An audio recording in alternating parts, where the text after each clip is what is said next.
And graffiti has become an accepted art style as long as it's done in studio rather than on public property or private buildings.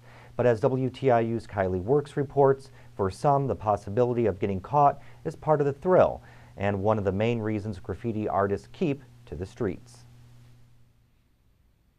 Malcolm Mobutu Smith is a former graffiti artist who is now an IU professor. He says graffiti is a unique genre of art. You've added a thin layer of paint to a surface, and yet there's this glorifying of who you are and what you're capable of, and you go out and do it, and it's kind of intoxicating, and you do it more and more. Smith says true graffiti artists follow a set of guidelines that include avoiding private property, businesses, and places of historical importance. There are other people that try to support an ethic of trying to do their work, trying to do it in the truest sense, illegal graffiti, but not trying to raise alarms where people are going to get so bent out of shape.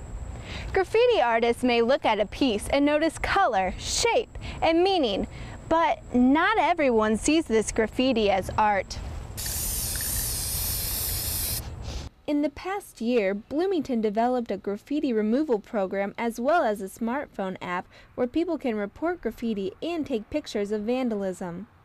That information goes into the Public Works Department and is filed with the Police Department. Bloomington Police Captain Qualter says graffiti is vandalism. I think what you have is a conflicting philosophy sometimes as far as what it's meant to be. Graffiti sees it as a graffiti artist. Private property and even people within the city, when it's done to public property, sees it nothing more than vandalizing and damage done to property that's owned by someone else. And that person that damages that property does not have the right to deface. The city of Bloomington estimates it spends about $200 a month on materials and labor to clean up graffiti. For WTIU News, I'm Kylie Works.